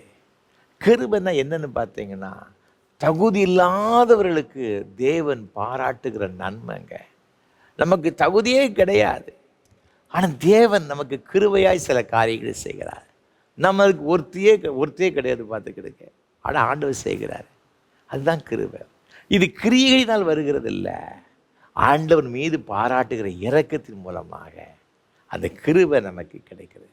நீங்கள் இது வாசி பார்க்கும்போது லூக்கா 23ஆம் அதிகாரத்தில் இங்கு 42ஆம் வசனத்தில் இந்த வலது பக்கத்தில் உள்ள கள்ளன் ஆண்டவரை பார்த்து சொல்கிறான், இயேசுவை நோக்கி, ஆண்டவரே, நீர் உம்முடைய ராஜ்யத்தில் வரும்போது அடியேனை நினைத்தருளும் என்றான். 43ஆம் வசனம், இயேசு அவனை நோக்கி, இன்றைக்கு நீ என்னுடனே கூட பரதீசில் இருப்பாய் என்று மெய்யாகவே உனக்கு சொல்லுகிறேன் என்றார். 2 கள்ளங்க அடிக்கப்பட்டிருக்கிறாங்க சிலுவையில், இயேசு கூட. பயங்கரமான குற்றவாளிகள் தான், மரண தண்டனைகள் பெற்று அவர்களும் சிலுவையில் அடிக்கப்பட்டார்கள். இயேசுவோ நம்ம எல்லாருடைய குற்றங்களையும் அவர் ஏற்றுக்கொண்டு நமக்காக நாம் சிலுவை சுமப்பதற்கு பதிலாக அவர் சிலுவை சுமந்து கொண்டிருக்கிறார். இந்த கள்ளன் சொல்கிறான் 41ஆம் வசனத்தில், நாமோ நியாயப்படி தண்டிக்கப்படுகிறோம், நாம் நடப்பித்தவைகளுக்கு தக்க பலனை அடைகிறோம், இவரோ தகாதது ஒன்றையும் நடப்பிக்கவில்லை என்று அடுத்த கள்ளனை அவன் கடிந்து கொண்டு அவன் சொல்கிறான். ஆண்டவர் பார்த்து கேட்குறான், ஆண்டவரே, நீர் உம்முடைய ராஜ்யத்தில் வரும்பொழுது அடியேனை நினைத்தரடம். ஆண்டவருடைய சமூகத்தில் அந்த நிலைமையில் அவன் கேட்குறான். இவன் பண்ண பாவம், இவன் வாழ்ந்த துன்மார்க்கமான வாழ்க்கைக்கு கிடைச்ச ஒரு அவனுக்கு அந்த தண்டனை தான் இந்த கொடிய சிலுவை. ஆனால் இப்போ அவன் ஆண்டவரை பார்த்து கேட்குறான், எனக்கு இறக்கம் செய்யுங்க ஐயா, உங்கள் ராஜ்யத்தில் நினச்சிருக்க. அந்த நேரத்தில் ஆண்டவர் உனக்கு என்ன சொல்கிறார் பாருங்க, இன்றைக்கு என் கூட நினச்சிவாய் பரதேசியில் இருப்பாய். அவன் நினச்சி கூட பார்க்க முடியாதுங்க. அவன் பாதாளத்தில் போய் இருக்க வேண்டியவன். அவனுடைய முடிவு பயங்கரமானது பார்த்துக்கிட்டு அக்கினி கடலில் தள்ளப்பட வேண்டியவன். ஆனால் கடைசி நேரத்தில் இரட்சகருடைய கிருபை அது சிலுவையிலிருந்து அவன் நேராக அவன் பாதாளத்துக்கு போகலை, பரதீசிக்கு போயிட்டான். எவ்வளோ பெரிய ஒரு கிருபை பார்த்துக்கிட்டங்க, எவ்வளோ பெரிய ஒரு கிருபை. ஆண்டவருடைய சமூகத்தில் இன்றைக்கு நம்ம ரட்சிக்கப்படுவதற்கு அவருடைய கிருபைங்க. அவருடைய கிருபை இல்லாவிட்டால் ஒன்றும் செய்ய முடியாது. நீங்களும் நானும் ஆண்டவருக்கு விரோதமாக எத்தனையோ வகையான பாவமான வாழ்க்கை வாழ்ந்து கொண்டு வந்திருக்கிறோம். அது இன்றைக்கும் நம்ம நிர்மூலமாக நம்ம இருக்கிறோம்னு சொன்னால் அது வேற ஒன்றும் கிடையாதுங்க, அவருடைய மகா பெரிய கிருபை. 1 தீமோத்தேயு நிருபம் 1ஆம் அதிகாரத்தில் 13ஆம் வசனம் பவுல் சொல்கிறாரு, முன்னே நான் தூஷிக்கிறவன், துன்பப்படுத்துகிறவன், கொடுமை செய்கிறவனுமாய் இருந்தேன். அப்படி இருந்து நான் அறியாமல் அவிசுவாசத்தினால் அப்படி செய்தபடினால் இரக்கம் பெற்றேன். நம்முடைய கர்த்தரின் கிருபை கிறிஸ்து இயேசுவின் மேலுள்ள விசுவாசத்தோடும் அன்போடும் கூட என்னிடத்தில் பரிபூர்ணமாய் பெருகிற்று. பாவிகளை ரட்சிக்க கிறிஸ்து இயேசு உலகத்தில் வந்தார் என்கிற வார்த்தை உண்மையும் எல்லா அங்கீகரிப்புக்கும் பாத்திரமும் ஆனது. அவர்களில் பிரதானமான பாவினார். இந்த பாவி இன்றைக்கு கர்த்தருக்காக ஊழியம் செய்கிறேன்னு சொன்னார். வேற ஒன்றும் கிடையாது, ஆண்டவர் என் மீது வைத்த கிருபை. ஆண்டவருடைய கிருபை தான் என்னை ரட்சித்தது. நான் ஆண்டவருக்கு விரோதமாக எத்தனையோ காரியங்களை செய்தேன். ஆனால் ஆண்டவருடைய கிருபையினால் என் கண்களை ஆண்டவர் திறந்துட்டாரியா. நான் தமஸ்குக்கு போய் கொண்டிருக்கிற வேளையில், மத்தியான வேளையில் ஒரு பேர் ஒளி என் மீது வந்து இறங்கியது. என்னுடைய மனக்கண்களை தேவன் திறந்தாரு. நான் இந்த பேரொளி இறங்குவதற்கு எவ்வளவு பேரும் தகுதியானவன் கிடையாது. அதுக்கு என்ன அப்படி பார்த்தீங்கன்னா, ஆண்டோடைய கிருபை. ஆண்டோடைய கிருபையினாலே நான் இரக்கம் பெற்றேன். அமெரிக்க தேசத்தில் நபில் குரேஷி சொல்லப்பட்ட ஒரு தீவிரமான ஒரு இஸ்லாமிய மார்க்கத்தை சார்ந்த ஒரு மனிதர் 1983ஆம் ஆண்டு அமெரிக்க கலிஃபோர்னியாவில் அவர் பிறந்தார். அவருடைய தகப்பனார் அமெரிக்க தேசத்தினுடைய இராணுவத்தில், தேசத்தில் உள்ள அந்த கப்பற்படையில் ஒரு பெரிய ஒரு வீரராக இருந்தார். அவர் சிறு வயது முதற்கொண்டு அவருடைய வேத நூலாகிய குரானை அதிகமாய் தீவிரமாய் படித்தவர். தவறாமல் 5 முறை தொழுகை செய்கிறவர். இஸ்லாமிய மார்க்கத்தை படித்து அதை குறித்து எல்லா மக்களுக்கும் அதை குறித்து சொல்லி இஸ்லாமிய மார்க்கத்தை பாதுகாக்க வேண்டும் என்று வைராக்கியம் உடையவர். அது மாத்திரமல்ல, கிறிஸ்துவ மார்க்கத்துக்கு எதிராக பேசும்படியாக தன்னை ஆயத்தம் செய்து கொண்ட ஒரு பெரிய சொல்லப்பட ஒரு இஸ்லாமிய ஒரு தீவிரவாதி கூட என்று சொல்லலாம். பார்த்துக்கிறேங்க. அவர் தன்னுடைய கல்லூரி படிப்பை அவர் படித்து கொண்டிருக்கும் பொழுது வெர்ஜீனியா மாநிலத்தில் உள்ள ஓல்ட் டொமினியன் யூனிவர்சிட்டியில் அவர் படித்து கொண்டிருந்தார். அப்பொழுது அவருடைய நண்பர், ஒரு டேவிட் வூட் என்று சொல்லப்பட்ட ஒரு நண்பர், அவர் நல்ல ஒரு விசுவாசி. இந்த நபில் குரேஷியோடு கூட பேச ஆரம்பித்தார். இயேசுதான் மெய்யான ஒரு தெய்வம், அவர்தான் நம்முடைய ரட்சகர், நம்முடைய வாழ்க்கையில் எல்லா விதத்திலும் நம்மை மீட்பை கொடுக்கிற, ரட்சிப்பை கொடுக்கிற இயேசுதான் சொன்னார். இந்த நபில் குரேஷிக்கு பயங்கரமான கோபம் வந்து விட்டது. 2 பேருக்கும் பயங்கரமான தர்க்கங்கள்லாம் வருகிறது உண்டு. ஆனால் இந்த டேவிட் வூட் அவருக்காக அமைதியோடு கூட எப்பொழுதும் ஜெபித்து கொண்டிருப்பார். இந்த கிறிஸ்துவை பற்றி சொல்ல சொல்ல சொல்ல அப்படி உள்ளத்தில் ஏதோ ஒரு போராட்டம், ஏதோ ஒரு குழப்பங்கள் வர ஆரம்பித்து விட்டது. இப்போ அவர்களுக்கு உண்மையான தெய்வம் யார்? அவர் ரொம்ப குரானை ஆழ்ந்து படித்தார், வேதத்தை ஆழ்ந்து படித்தார். ஒரு நாள் அவர் முழங்கால் போட்டு சொன்னார், ஐயா, தெய்வமே, உண்மையான கடவுள் யார் என்று நான் புரிந்து கொள்ள முடியவில்லை. எது உண்மை எது பொய் என்று நான் தெரிந்து கொள்ள முடியவில்லை.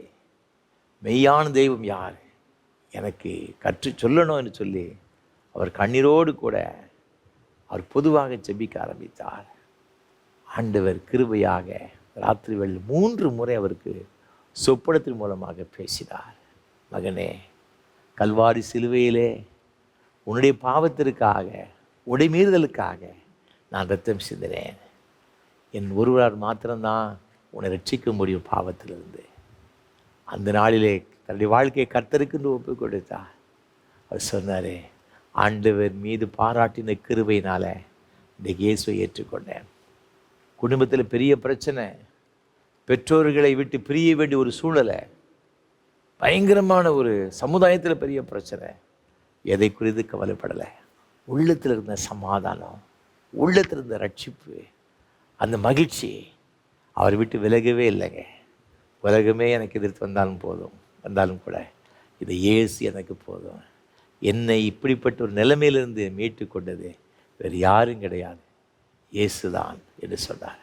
2005ஆம் ஆண்டு தன்னுடைய வாழ்க்கையை ஆண்டவருக்கு ஒப்பு கொடுத்து ஆண்டவருக்காக வல்லமையாக பல தேசங்களில் அவர் அமெரிக்க ஐக்கிய தேசம், கனடா போன்ற பல நாடுகளில் சென்று ஊழியம் செய்தார்.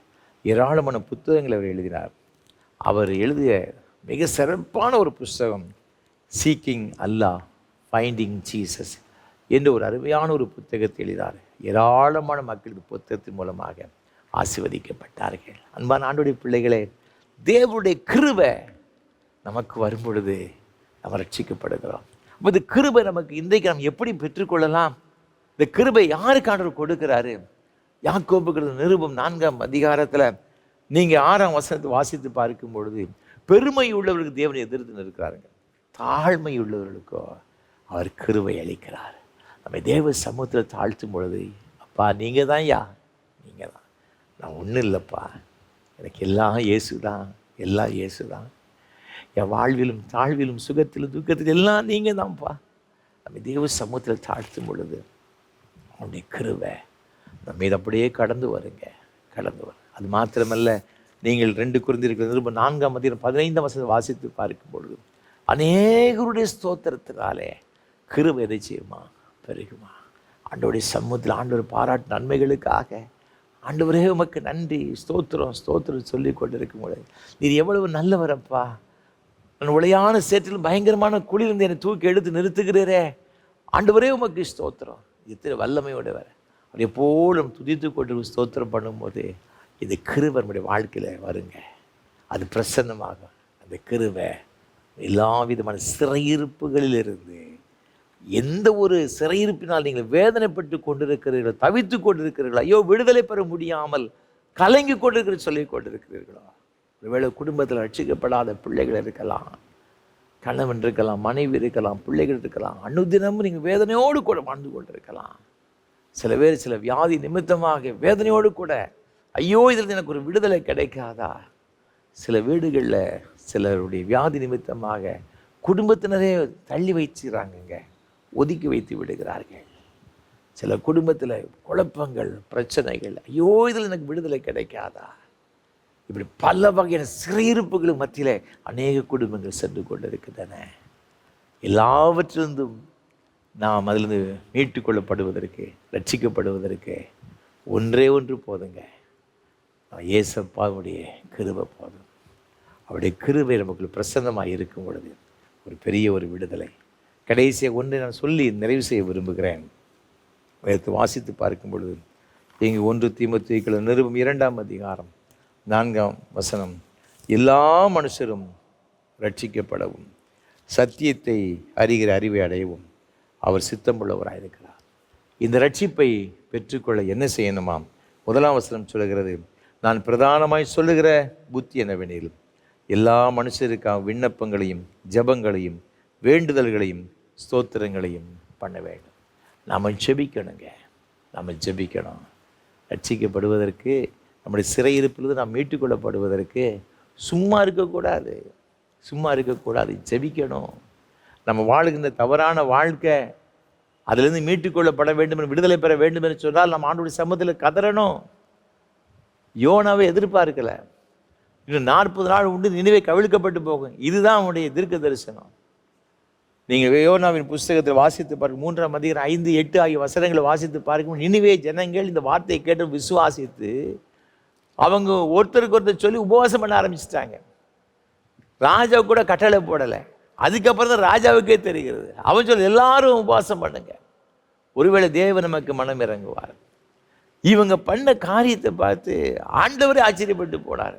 தான் செய்ய நினைத்த தீங்குக்காக ஒரு மனசாபப்பட்டார் சொல்லப்பட்டிருக்கிறது. 120,000 பேர் அன்றைக்கு நினைச்சுதாங்கன்னா ஒரு பெரிய அழிவிலிருந்து மீட்டுக்கொள்ளப்பட்டார்கள், ரட்சிக்கப்பட்டார்கள். வேறு ஒன்றும் கிடையாது, ஜெபந்தான்.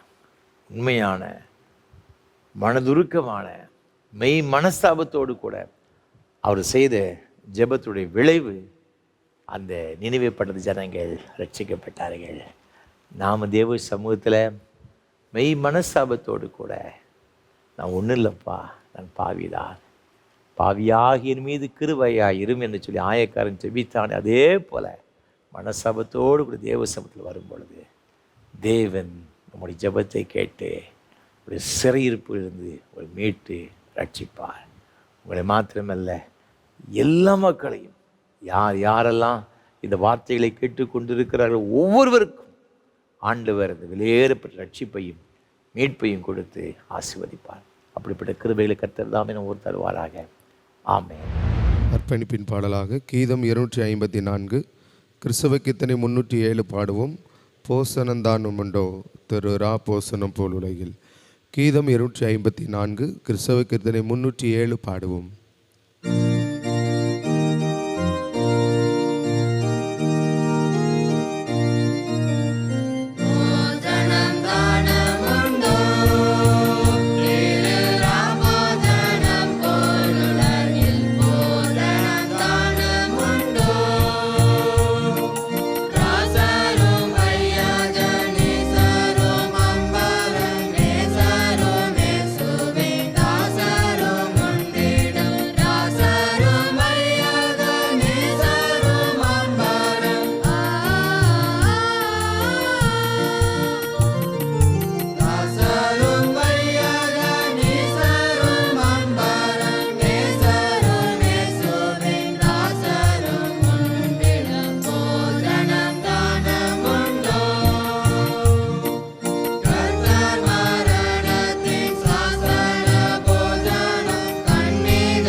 ஜெபம் செய்வோம். கிருபை நிறைந்த அன்பின் பரலோக பிதாவே, இது நல்ல ஆசீர்வாதமான வேலைக்காக உமக்கு ஸ்தோத்திரம்.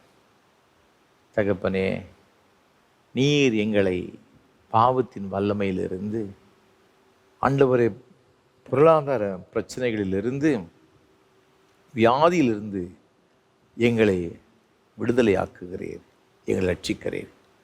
நாங்கள் என்னென்ன சிறையிருப்புகளினால் நாங்கள் சிறைப்படுத்தப்பட்டிருக்கின்றோமோ அவைகள் எல்லாவற்றிலிருந்தும் எங்களை வீட்டு கொள்ளுவதற்கு கர்த்தர் போதுமானவராக இருக்கிறபடினால் நன்றியோடு போய் துதிக்கிறோம், ஸ்தோத்தரிக்கிறோம். இன்றைக்கு இந்த வார்த்தைகளை கேட்டுக்கொண்டிருக்கின்ற, இந்த ஆராதனை பங்கெடுத்து கொண்டிருக்கிற ஒவ்வொருவருக்காக செபிக்கிறோம் ஐயா. ஆண்டோடைய கரம் உடைய பிள்ளைகள் மீது இறங்குவதாக நாங்கள் செபிக்கிறோம். ஒரு பிள்ளைகள் எந்தெந்த காரியத்திலே மீட்புக்காக எதிர்பார்த்திருக்கிறார்கள், ரட்சிப்புக்காக எதிர்பார்த்து கொண்டிருக்கிறார்களோ, இயேசுவே நீர் உமது பிள்ளைகள் மீது தயவாய் இறங்குவீராக. ஆண்டவரே உமக்கு ஸ்தோத்திரம் ஐயா. ஆண்டவர் உமக்கு ஒரு பெயர் ரட்சகர்னு சொல்லப்பட்டிருக்கிறதப்பா. நீங்கள் எல்லாவற்றையும் ரட்சிக்கும்படியாக இந்த உலகத்தில் வந்தீரே. இந்த பிள்ளைகளுடைய கண்ணீர் கவலையெல்லாம் கர்த்தர் பார்த்து துடைக்கும்படியாக செபிக்கிறோம் ஐயா.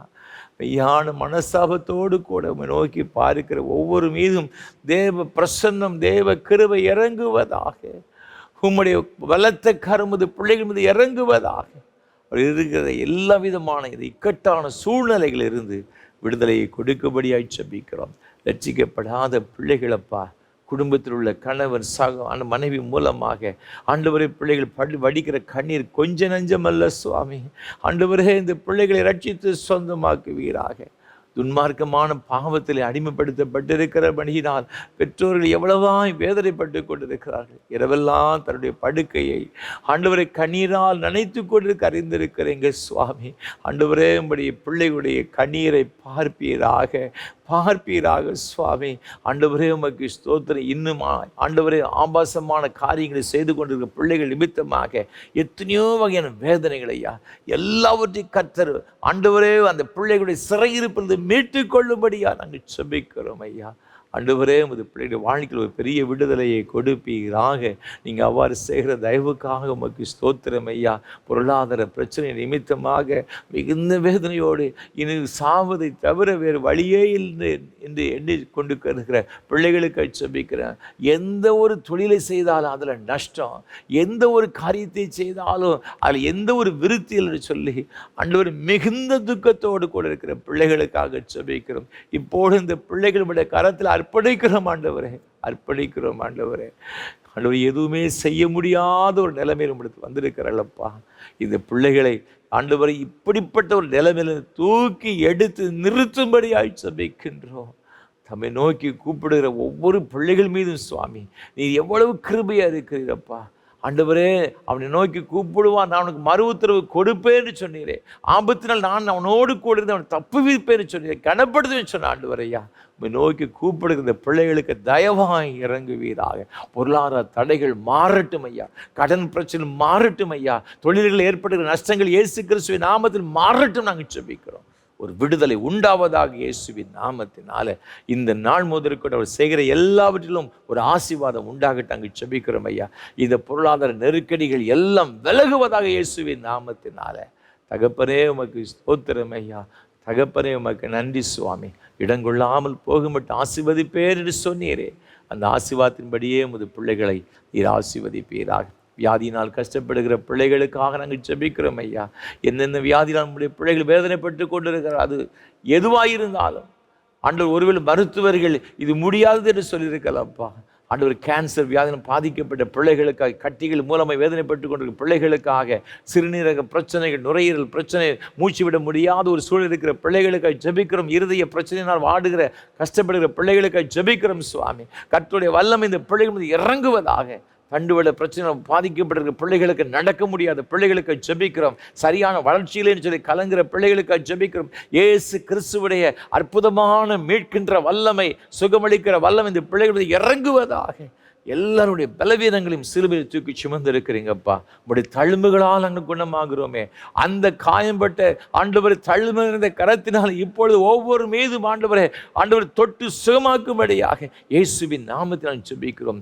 பேதுருடைய வீட்டிற்கு வந்து அவருடைய மாவியை தொட்டு சுகமாக்கிற அதே கர்த்தருடைய கரம் இப்பொழுது ஒவ்வொருடைய பிள்ளைகளுக்குள்ளாய் இறங்கும்படி, அவருடைய குடும்பத்தில் பிரவேசித்து அவரை தொடும்படியாய் ஜெபிக்கிறோம் இயேசுவின் நாமத்தினால். எல்லா போராட்டங்கள் மறைந்து போவதாக, வியாதிகள் மறைந்து போவதாக. ஆண்டவரை எல்லா பிணிகளும் மாறட்டும் என்று இயேசுவின் நாமத்தில் ஜெபிக்கிறோம். ஒவ்வொருவரையும் ஆசீர்வதிங்கப்பா. நீங்கள் அவ்வாறு செய்கிற தயவுக்காய் ஸ்தோத்திரம் ஐயா. உடைய பிள்ளைகளை சந்தோஷப்படுத்துங்க, மகிழ்ச்சியினால் நிரப்புங்க, சமாதானம் நிரப்ப வேண்டும் என்று இயேசுவின் நாமத்தினால் ஜெபிக்கிறோம் ஐயா.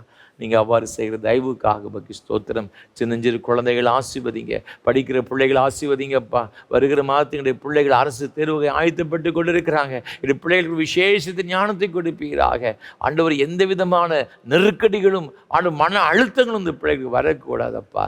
மிக சிறப்பாய் படித்து நல்ல மார்க் எடுத்து அவருடைய அந்த பிள்ளைகள் உயர்கல்விக்கு செல்வதற்கு கர்த்தர் உதவி செய்வீராக. ஆசீர்வதியும். நல்ல வேலை வாய்ப்புகளை தாங்கப்பா.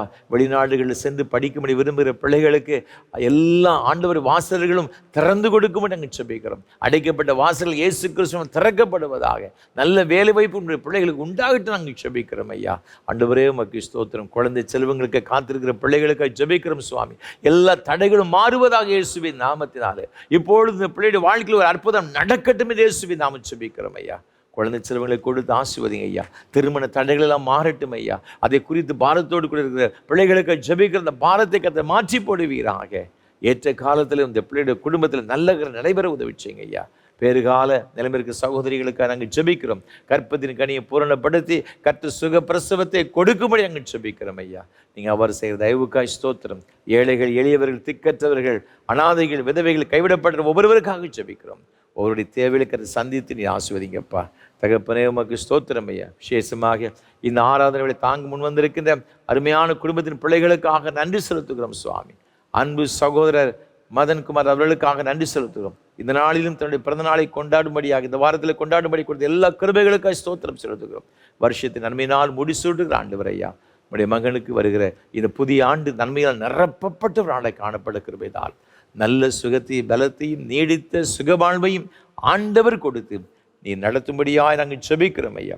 தகப்பனே உமக்கு ஸ்தோத்திரம் செலுத்துகிறோம். அப்படி துணைவியாருக்காக கொடுத்த அருமையான கற்பத்தின் கண்ணிகளுக்காக ஸ்தோத்திரம் செலுத்துகிறோம்.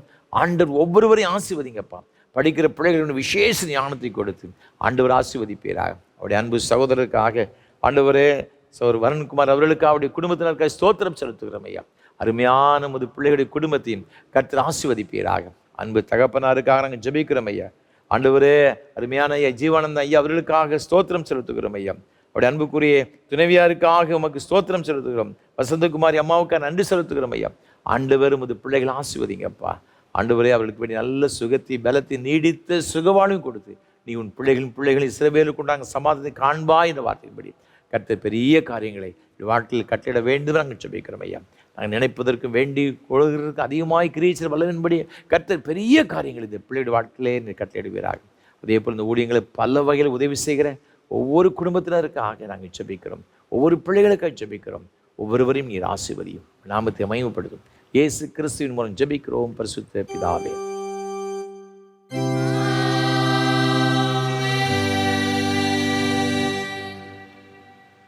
உங்கள் பாவங்கள் நிமித்தம் முழு இருதயத்தை உண்மையாய் மனசாபப்பட்டு பிறரிடத்தில் அன்பும் சிநேகமாயிருந்து இனி தேவனுடைய கற்பனைகளை கைக்கொண்டு புதிதாக்கப்பட்டவர்களாக அவருடைய பரிசுத்த மார்க்கத்தில் நடப்போம் என்று தீர்மானத்தில் நீங்கள் விசுவாசத்தோடு சேர்ந்து உங்களுக்கு ஆறுதல் உண்டாக இந்த பரிசுத்த சாக்கிரமத்தை வாங்கி கொள்ளுங்கள். அதற்காக பணிவாய் முழங்கால் படியிட்டு சர்வ வல்லமையுள்ள தேவனை நோக்கி உங்கள் பாவங்களை மனத்தாழ்மையாய் அறிக்கையிடுங்கள். சர்வ வல்லமையுள்ள தேவனே, சர்வ வல்லமையுள்ள தேவனே, எங்கள் இயேசு கிறிஸ்துவின் பிதாவே, சகலத்தையும் சிருஷ்டித்தவரே, சகல மனிதருக்கும் நியாயாதிபதியே, தேவரீருடைய நீதியுள்ள கோபாக்கனை எங்கள் மேல் வரத்தக்கதாக நாங்கள் அடிக்கடி நினைவினாலும் வார்த்தையினாலும் கிருபையினாலும் திவ்ய மகத்துவத்துக்கு விரோதமாய் அலங்கரித்து செய்த பலவிதமான பாவங்களையும் அக்கிரமங்களையும் அறிக்கையிட்டு புலம்புகிறோம். இந்த குற்றங்களை குறித்து நாங்கள் உண்மையாய் மனசாப்பட்டு முழு மனதோடு துக்கப்படுகிறோம். அவைகளை நினைத்து வேதனைப்படுகிறோம். அவைகள் எங்களாலே சுமக்கப்படாத பாரம் எங்களுக்கு இறங்கும். மிகுந்த இரக்கமுள்ள பிதாவே எங்களுக்கு இறங்கும். நாங்கள் செய்த யாவையும் உமது குமாரனும் எங்கள் கர்த்தருமாகிய இயேசு கிறிஸ்து நிமித்தம் எங்களுக்கு மன்னியும். உமது நாமத்துக்கும் கனமும் மகிமையும் உண்டாக. நாங்கள் புதிதாக்கப்பட்டவர்களாய் இனி எப்பொழுதும் ஊழியம் செய்து உமக்கு பிரியமாய் நடந்து வரும்படி கர்த்தராகிய இயேசு கிறிஸ்து மூலமாய் கட்டளையிட்டுள்ளோம். ஆமென். உத்தம மனஸ்தாபத்தோடும் உண்மையான விசுவாசத்தோடும் தம்முடைய மனம் திரும்புகிற யாவருக்கும் பாவம் மன்னிப்பு அருளச் செய்வோம் என்று மிகுந்த இரக்கமாக வாக்குத்தத்தம் செய்திருக்கிற நம்முடைய பரம பிதாவாகிய சர்வ வல்லமை உள்ள தேவன் நம்முடைய கர்த்தராயிருக்கிற இயேசு கிறிஸ்து நிமித்தம் உங்களுக்கு இறங்கி உங்கள் பாவங்கள் எல்லாவற்றையும் மன்னித்து அவைகளின் விடுதலையாக்கி சகல நன்மையிலும் உங்களை உறுதிப்படுத்தி நிலைநிறுத்தி நித்திய ஜீவகரையில் சேர்ப்பாராக.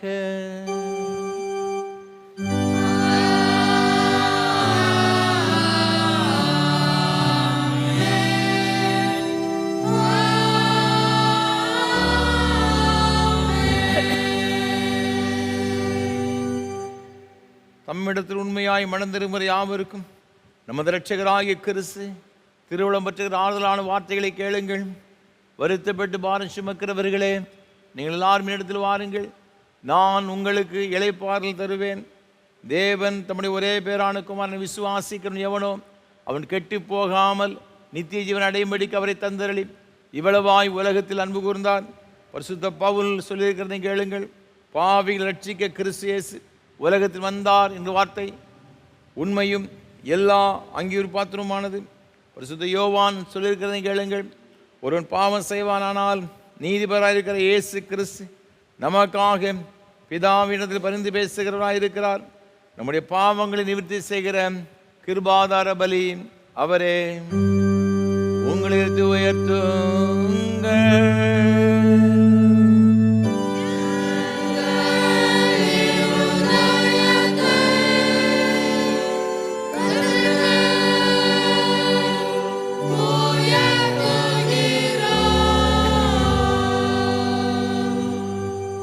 நம்முடைய கர்த்தராகிய தேவன் ஸ்தோத்திரம் செலுத்த கடவோம்.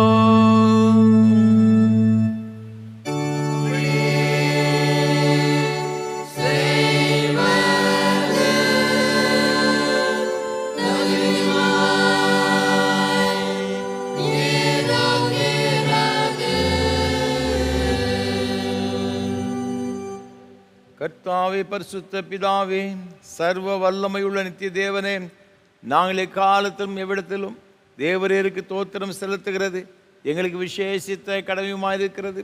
ஆதலால் தூதரோடும் பிரதான தூதரோடும் பரம சபை அனைத்தோடும் நாங்களும் முது மகிமையுள்ள நாமத்தை புகழ்ந்து மேன்மைப்படுத்தி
இரக்கமுள்ள கர்த்தாவே, எங்கள் சுயநீதியை நம்பி நாங்கள் உம்முடைய பந்தியில் சேர துணியாமல் தேவருடைய அளவற்ற இரக்கத்தையே நம்பி சேருகிறோம். உம்முடைய மேசையின் கீழ் விழும் துணிக்கைகளையும் பொறுக்கிக் கொள்ள நாங்கள் பாத்திரர் அல்ல. ஆனாலும் தேவரீர் எப்பொழுதும் இரக்கம் செய்கிற இரட்சணமுடைய மாறாத ஆண்டவராய் இருக்கிறீர். ஆகையால் கிருபையுள்ள கர்த்தாவே, முதன்மையான குமாரனாகிய இயேசு கிறிஸ்துவின் சரீரத்தால் எங்கள் பாவமுள்ள சரீரம் சுத்தமாகி அவருடைய விலை உயர்ந்த இரத்தத்தால் ஆத்துமா கழுவப்படுவதற்கும் எப்பொழுது நாங்கள் அவருக்குள்ளும் அவர் எங்களுக்குள்ளும் வாசமாயிருப்பதற்கு ஏற்ற விதமாய் அவருடைய சரீரத்தை புசித்து அவருடைய இரத்தத்தை பானம் பண்ண எங்களுக்கு கிருபை செய்தருளும்.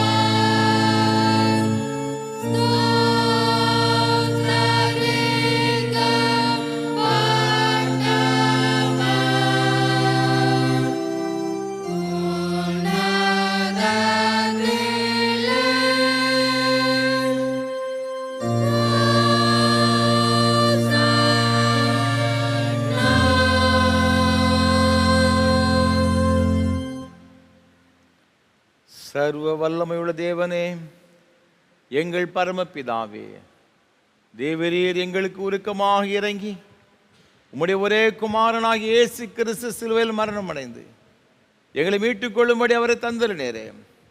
அவர் சிலுவையிலே ஒரே தரம் தம்மை ஏகபலியாக ஒப்பு கொடுத்து சர்வலோகத்தின் பாவங்களை நிவர்த்தி செய்வதற்கு நிறைவும் பூரணமும் போதுமான பலியையும் காணிக்கையையும் பரிகாரத்தையும் செலுத்துவதுமல்லாமல் தமது அருமையான மரணத்தை இன்றைக்கு நினைப்போட்டு ஞாபகத்தை நியமித்து தாம் திரும்ப வருமளவும் நாங்கள் அதை அனுசரித்து வரும்படி தமது பரிசுத்த சுவிசேஷத்தில் கட்டளையிட்டிருக்கிறாரே. இரக்கமுள்ள கர்த்தாவே, எங்கள் ஜெபத்தை கேட்டருளி உமது குமாரனும் எங்கள் இரட்சகருமாகிய இயேசு கிறிஸ்து கட்டளையிட்ட பரிசுத்த நியமத்தின்படி நாங்களுடைய பாடுகளையும் மரணத்தை நினைவுகூர்ந்து உமது சிருஷ்டி பதார்த்தங்களாகிய இந்த அப்பத்தையும் திராட்சரசத்தையும் பெற்றுக்கொள்ளும் பொழுது அவருடைய பரிசுத்தமுள்ள சரீரத்திற்கும் இரத்தத்திற்கும் பங்கு உள்ளவர்களாக இருக்கும்படி கிருபை செய்ய வேண்டும் என்று மிகுந்த தாழ்மையை வேண்டிக் கொள்கிறோம். இயேசு தாம் காட்டி கொடுக்கப்பட்ட அன்று ராத்திரியிலே அப்பத்தை எடுத்து ஸ்தோத்திரம் பண்ணி அதை பிட்டு சீசல் கொடுத்து எல்லாரும் வாங்கி புசியுங்கள், இது உங்களுக்காக கொடுக்கப்படுகிற என்னுடைய சரீரம், என்னை நினைவுறும்படி இதை செய்யுங்கள் என்றார். அப்படி ராபோஜனை பண்ணின பின்பு பாத்திரத்தை எடுத்து ஸ்தோத்திரம் பண்ணி அவர்களுக்கு கொடுத்து, நீங்கள் எல்லாரும் இதில் பானம் பண்ணுங்கள், இது பாவ மன்னிப்பு உண்டாகும்படி உங்களுக்காக அநேகருக்காய் சிந்தப்படுகிற புது உடன்படிக்கைக்குரிய என்னுடைய இரத்தம், இதை பானம் பண்ணும் பொழுதெல்லாம் என்னை நினைவுகூரும்படி இதை செய்யுங்கள் என்று திருவளம் பற்றினார்.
ஜெபம் பண்ண கடவோம். பரமண்டலங்கள் இருக்கிற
பரம பிதாவாகிய கர்த்தாவே, முதடியாராகிய நாங்கள் இப்பொழுது செலுத்திருக்கிற துதி தோத்திர பலிகளை இரக்கமாக ஏற்றுக்கொள்ள வேண்டும் என்று தயவுள்ள பிதாவாகிய உம்மை முழு மனதோடு வேண்டிக் கொள்கிறோம். உம்முடைய குமாரனாகிய இயேசு கிறிஸ்துவின் புண்ணியத்தினாலும் மரணத்தினாலும் அவர் திரு ரத்தத்தை பற்றி விசுவாசத்தின் மூலமாக நாங்களும் மற்றுமுள்ள உம்முடைய சபை அனைத்தும் பாவ மன்னிப்பையும் அவர் பாடுகளினால் உண்டான மற்றெல்லா நன்மைகளையும் பெற்றுக்கொள்ளும்படி தேவரீர் கிருபை செய்ய வேண்டும் என்று தாழ்மையை பிரார்த்திக்கிறோம். கர்த்தாவே, சரீரமும் ஆத்மவுமாகிய எங்களை முழுவதும் தேவருக்கு புத்தியும் பரிசுத்தமும் ஜீவனுள்ள பலியாக ஒப்புக் கொடுக்கிறோம். இப்பொழுது பரிசுத்த நற்கரணையில் பங்கு பெற்றிருக்கின்ற எங்கள் எல்லாரையும் தேவரீர் உமது கிருபையினாலும் பரம ஆசீர்வாதத்தினால் நிரப்பிட வேண்டும் என்று பணிவாய் வேண்டிக் கொள்கிறோம். அநேக விதமாயிருக்கிற எங்கள் பாவங்களினாலே தேவரீருக்கு எந்த பலியும் செலுத்துவதற்கு நாங்கள் அபாத்திரா இருந்தபொழுதிலும் எங்கள் பாத்திர அபாத்திர தேவருக்கு கவனியாமல் எங்கள் கர்த்தராகிய இயேசு கிறிஸ்து நிமித்தம் எங்கள் குற்றங்களை மன்னித்து எங்கள் கடமையின்படி நாங்கள் செலுத்திருக்கிற பணிவிடை ஏற்றுக்கொள்ள வேண்டும் பிரார்த்திக்கிறோம். அவரோடும் பரிசுத்த ஆவியோடு ஐக்கியமாயிருக்கிற தேவரீருக்கு அவர் மூலமாய் சகல கனமும் மகிமையும் என்றென்றைக்கு உண்டாவதாக.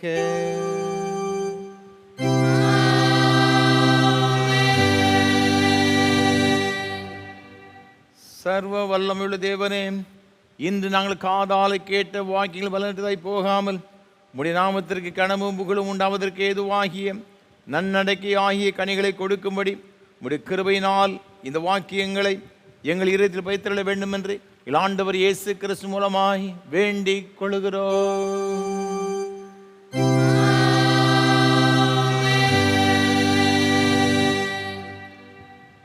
எல்லா புத்திக்கு மேலான தேவ சமாதானங்களோடு கூட இருந்து நீங்கள் தேவனையும் அவருடைய குமாரனாகிய நாதர் இயேசு கிறிஸ்து பற்றி அறிகிற அறிவிலும் அன்பில் நிலைத்திருக்கும்படி உங்கள் இதயத்தை சிதை காக்கடவது பிதா குமாரன் பரிசுத்த ஆவியாகிய சர்வ வல்லமை பொருந்திய ஆசீர்வாதங்களோடு கொடுந்து இன்றும் என்றும் சதா காலங்களிலும் உங்களோட நிலைத்திருக்க கடவது.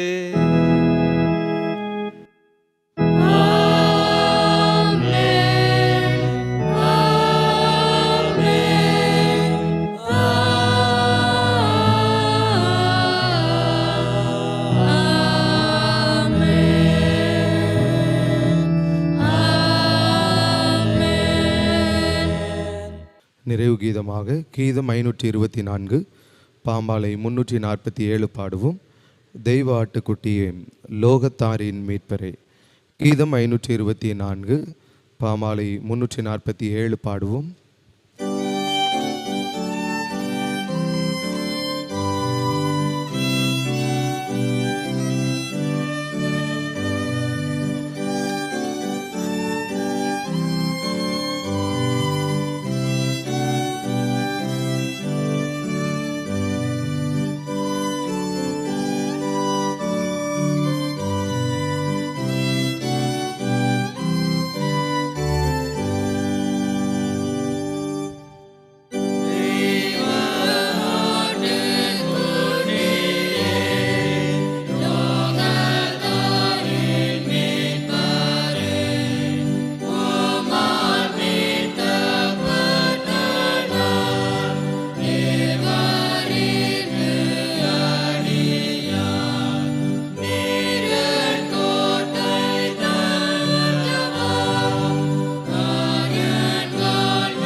மகா பரிசுத்தம் நிறைந்த அன்பின் பரலோக பிதாவே, இந்த ஆசீர்வாதமான ஆராதனை வேளைக்காக நன்றி செலுத்துகிறோம்.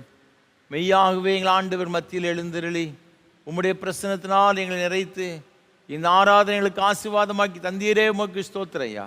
என்னென்ன தேவைகளோடு எதிர்பார்ப்புகளோடு உம்முடைய சமூகத்தில் உமது பிள்ளைகள் வந்திருந்தார்களோ, ஒன்று கூட குறைவில்லாமல் எல்லாவற்றையும் நிறைவாக நீர் ஆசீர்வதித்து ஆண்டவரே உமது பிள்ளைகளை நடத்துகிற தயவுக்காய் ஸ்தோத்திரம். நீரே உமது பிள்ளைகளை கரங்களை பிடித்து தொடர்ந்து நடத்துவீராக.